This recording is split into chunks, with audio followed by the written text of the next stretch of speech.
Welcome to Jon Inc. Incorporated. Johnny's the name and jelly's the game.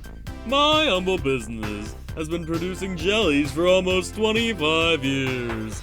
I'll show you some of the behind the scenes of where all of my wonderful jellies are produced.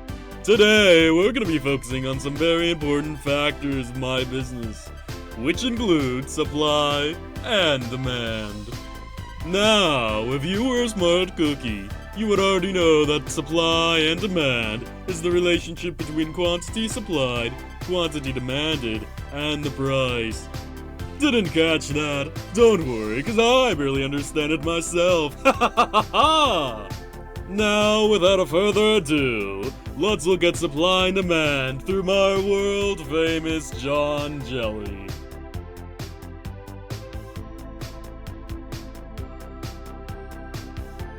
As you can see, this room is where all the magic happens, and where all my Jonateurs do all the hard work. Now where were we? Oh yeah, supply and demand. To start our learning adventure, we'll look at a product that was a little underwhelming. Now here we have a line of jelly that failed spectacularly. Apparently, having a product named poison-flavored jelly wasn't appealing to the average consumer. Let's look at the graphs on this one. As an example, we'll use my standard Jon Jelly. As you can clearly see, we have two curves. One is the demand curve, and the other is the supply curve. We also have the price and the quantity demanded label. Where the supply curve and the demand curve meet is called the equilibrium price. So, if we connect the funny little lines together, we can see that I sell my standard Jon Inc. jelly for 10 whole dolans.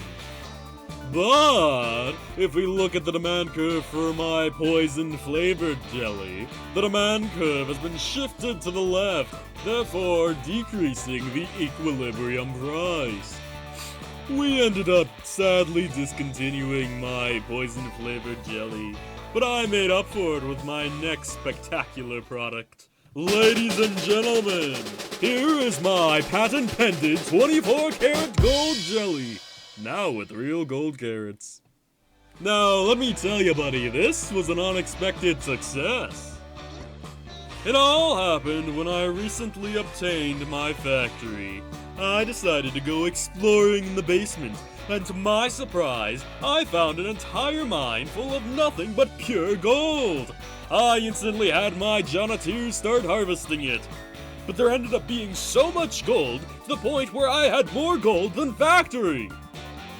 I cleverly came up with a plan to get rid of it all. By turning it into jelly, of course. I initially thought it wouldn't sell very well, so I priced it at $1 per jelly. But lo and behold, it sold like hotcakes. For this example, the demand curve shot way to the right. So me and the boys at the thinking department knew that we needed to capitalize on this. So we worked day and night.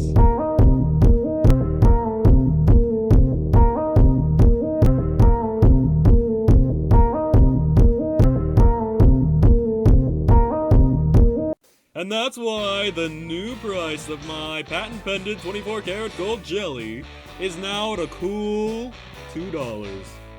We haven't actually tested this price change yet, but I assume it'll all work out smoothly. Now that we know the basics of supply and demand, let's look at another wonderful aspect of my business: competition.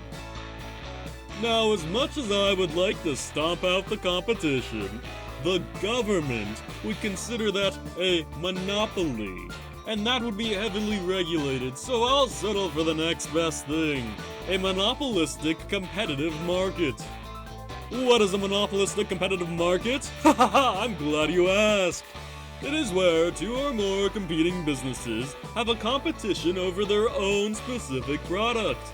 So, I have a monopoly over my delicious, perfect, scrumptious, spectacular Jon Jelly. and my competition has a monopoly over poor excuse of jelly.